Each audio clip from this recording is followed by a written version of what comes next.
Isso, vamos conversar com o nosso querido Sócrates Martins. Ele que é cajazeirense, mora em Belém do Pará e ele é engenheiro florestal. E a gente vai falar sobre questões do clima, questões do que está acontecendo com o clima no mundo, dos impactos dessa mudança climática no Nordeste, dos famosos fenômenos, o El Niño e também o Laninha, sobre o que a gente pode esperar desses 3 últimos meses de 2021 para os 3 primeiros meses de 2022. Sócrates Martins, bom dia mais uma vez, quais são os impactos das mudanças climáticas no Brasil com relação ao nosso amado Nordeste? Primeiramente, bom dia, a todos os telespectadores, que estão nos assistindo.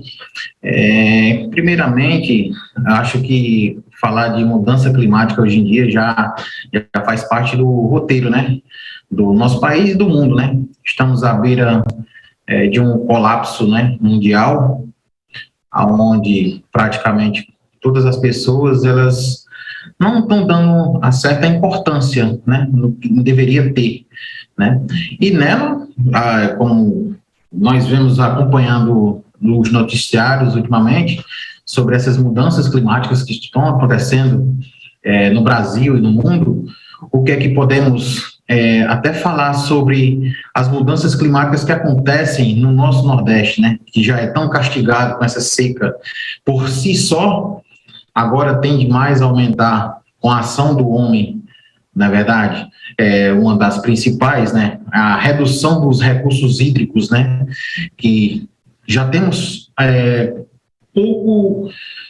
poucas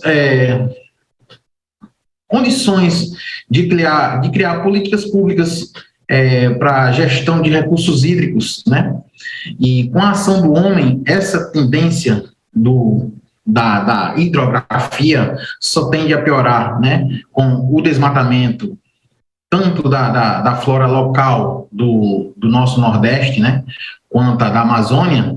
Isso vai influenciar muito. Aliás, já está influenciando, porque devido à mudança climática, você vê, tem um ano que é mais quente, é mais seco, o outro ano já melhora um pouco, mas nunca vai ser igual ao que era há 10 anos atrás, há 20 anos atrás, Esse é o maior impacto que o Nordeste, pode apresentar para a gente, que é essa redução dos recursos hídricos que temos dos estados por conta do déficit hídrico que nós temos. Estamos conversando com o engenheiro florestal e cajazeirense Sócrates Martins sobre questão de mudanças climáticas e os seus impactos no Nordeste. Mandar um abraço para Graça Alves. Bom dia, aqui em Madalena, no Ceará. Um abraço para você, querida. Um abraço também para Maria Costa. Um abraço também para a Fabiola, lá em Salvador, Bahia, nos acompanhando. A Sandra Maçã também, em Ribeirão Pires, lá em São Paulo. Obrigado pelo carinho de vocês. Sócrates, quais são os impactos das mudanças climáticas no Brasil em relação à nossa Amazônia? Então, a conversão das florestas em lavouras, afeta diretamente ao clima, porque altera o albedo regional e o fluxo do calor latente, o que causa um aumento da temperatura, que seja ela no verão, nas regiões mais importantes da Amazônia. Aqui, por exemplo, no Pará, no sul do Pará, a gente já dá para perceber que essas mudanças estão afetando diretamente nas chuvas aqui. As chuvas estão bastante descontroladas aqui, porque na região sul-amazônica é a região onde tem mais a pecuária, eles trabalham muito a pecuária, a lavoura. Os sulistas, eles vêm para cá para colocar o seu gado, e também as plantações de soja. Isso está afetando muito mesmo. As perdas da biodiversidade, elas ocorrerão com aquecimento, se você implicar entre 10 anos a 15 anos, um aumento da temperatura de 2 graus a 3 graus Celsius, vai ter mudanças catastróficas para cá. Se você não tiver um plano de recuperação de áreas, um plano de agricultura de baixo carbono, que eu vou falar mais para frente, a tendência daqui da Amazônia, que eu falo, que abrange o Pará, o próprio Amazonas, vai ser catastrófica, né? O aumento da temperatura e, consequentemente, a diminuição da água no solo, né? Porque nós sabemos que, tanto aqui no Pará quanto na Amazônia, o manancial de água no solo, dentro do solo, vai gerar uma salinização dessa região, ou seja, pode virar deserto. Isso é estudo científico que já foi comprovado. Se começar, a partir de agora, a trabalhar a agricultura de baixo carbono, as recuperações das florestas, o consumo consciente das florestas, os planos de manejo florestal, vai haver uma diminuição, mas não como deveria. Aliás, já está ocorrendo a extinção de espécies por conta da alta temperatura, por conta do aquecimento, pois são espécies que eles não têm esse comportamento de resistir às altas temperaturas. Elas nascem, são espécies endêmicas da região, já com um clima controlado. Só que aí, quando o clima aumenta favoravelmente para essas espécies, elas não resistem. E já foram comprovados que já existem espécies que estão extintas, né? Os lençóis freáticos, eles irão diminuir a mais de 70%. A gente pode até voltar a falar na região do Nordeste, né? Pois, com o aumento dessa temperatura, com as estiagens, a procura de perfuração de poços aumentou drasticamente. Isso aí vai afetar justamente nos mananciais, nos lençóis freáticos, né? Já para a região sudeste, o que a gente pode prever? A gente já vê nos noticiários os mananciais de São Paulo já com bastante déficit hídrico, né? Vai haver um impacto direto na agricultura, né? Um aumento na frequência e da intensidade também das inundações das cidades, como Rio de Janeiro, São Paulo. Quando você vê a diferença, às vezes, aquela seca demais, os mananciais secos, e quando vem no período da chuva, vem a chuva demais, os mananciais, eles não comportam, às vezes, dá inundações, né? O que vai provocar os desastres climáticos que a gente vê. Já para o Cerrado, aquelas queimadas lá no Mato Grosso do Sul, né? Elas também, apesar de serem bastante fortes as plantas lá do Cerrado, elas correm risco de extinção, né? Se essa temperatura aumentar cerca de 1,7 graus em relação aos níveis que eram antes, né? Porque foi comprovado no último relatório que teve das mudanças climáticas que o mundo ele aumentou já mais de 1 grau Celsius a sua temperatura normal. Pode ser consideravelmente pequeno, 1 grau, mas não é exatamente isso. 1 grau já afeta muito, principalmente a zona das calotas polares, que vai ter o derretimento dessas calotas, causando inundações. E isso, consequentemente, vai afetar tanto nas regiões costeiras, a exemplo do Nordeste, temos a região lá da costa do Recife, que ela pode ser bastante afetada durante 10, 20 anos. Nos próximos 20 anos, ela pode ser afetada se não houver políticas públicas ambientais para conter esse desastre. Ô Sócrates, em relação aos conhecidos fenômenos El Niño e Laninha, o que a gente deve ficar atentos em relação a esses fenômenos no que diz respeito a esses 3 últimos meses de 2021 e os 3 primeiros meses de 2022? Acho que a maioria do pessoal já ouviu falar nesses 2 termos, El Niño e Laninha, né? Então, o El Niño, ele é um fenômeno atmosfera oceânico que ele é caracterizado por um aquecimento anormal das águas superficiais do Oceano Pacífico tropical, né? Ele pode afetar o clima regional, né? No caso do El Niño, no Nordeste, causa seca, né? E na região sul, é considerado um tempo muito chuvoso, com muita água, né? E pode ser também a nível global, né? Ele pode mudar os padrões do vento a nível mundial, isso mesmo. O que afeta também, como eu já falei, o regime das chuvas, nas regiões tropicais e de latitudes médias. Já o Laninha é completamente diferente do El Niño, né?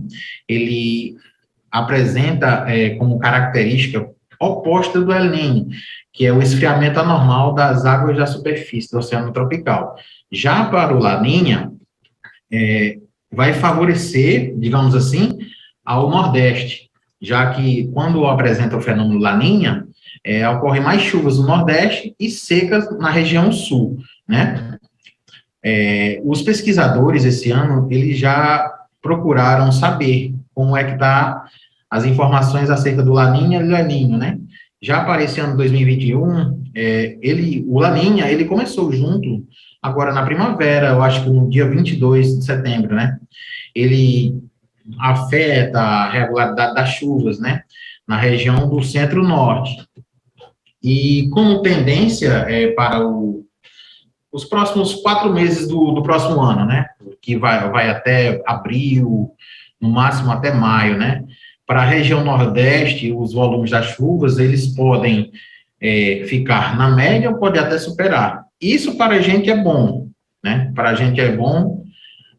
O nordestino, ele sempre gosta da chuva, ainda mais devido a essas mudanças climáticas, né? Quando vem chuva para o nordestino, ele favorece na sua plantação, né? E já na região centro-norte e na região sul, já acontece o contrário, da seca, já não favorece para ele nas plantações, né? Então, na região sul, a média da chuva, ela pode ficar muito abaixo do esperado, né?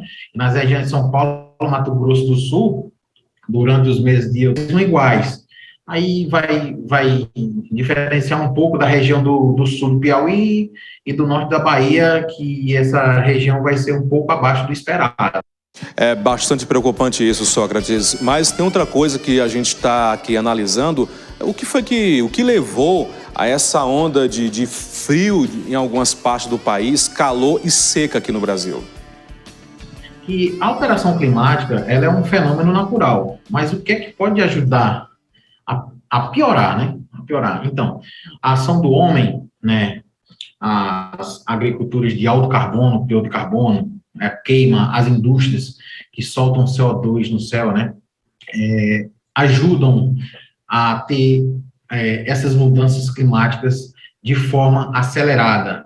Em um local tem chuva intensa, em outro local tem uma seca intensa, como eu já falei anteriormente sobre a seca do Pantanal, né, que ela poderia ter acontecido sem a presença humana, isso, né, mas ela, contudo, sem a presença humana, ela não ia ser tão exagerada como foi, ou então tão rápida, né? A alteração climática, ela, por si só, é um processo natural, só que o homem está interferindo tanto no clima que acontece de tudo ser piorado, tudo ser, como a gente fala no modo normal, de uma vez só, né? O problema é que essa alteração climática, ela é mais longa e mais intensa do que o normal, né? Isso já pode ser até considerado como uma amostra do clima no futuro, né? Onde muitos os eventos extremos que estamos vendo, né, já eram para ser esperados nas próximas décadas, né? Mas não agora, para você ver os eventos como essa da seca do Pantanal, que foi do ano passado, até mesmo agora, que começou um pouco, né? Ele vem no mesmo sentido do aquecimento global. E ele é um processo em que ele é natural, né? Só que devido o uso exacerbado dos produtos de alto teor de carbono, né, que compõem-se nas fumaças das indústrias, na agricultura, né, porque hoje um dos maiores emissores de gás carbônico no planeta são os próprios animais, os bovinos, né, faz com que aumente esse aquecimento global. Muito bem. Sócrates, obrigado pela sua participação, pela sua entrevista. Espero que em outras ocasiões a gente volte a conversar sobre questões de mudanças climáticas, que é uma forma de orientar e alertar a população. Obrigado, querido. Agradeço ele bastante, né, por contribuir um pouco, né, sobre o que a gente está passando, né, atualmente. Espero poder vir mais vezes aqui para tentar explicar mais sobre, não só sobre o clima, sobre as áreas de floresta, na regularização fundiária também, no qual eu trabalho aqui, né? Aqui eu estou mais na regularização fundiária, na parte de geoprocessamento, cadastro ambiental rural, né? Não somente na parte do clima, né? Mas eu espero poder contribuir mais vezes aqui, né? Por ser filho da terra, apesar de ter saído daí, eu sinto uma saudade enorme daí, mas sempre estarei aqui para poder passar para vocês o que eu posso fazer.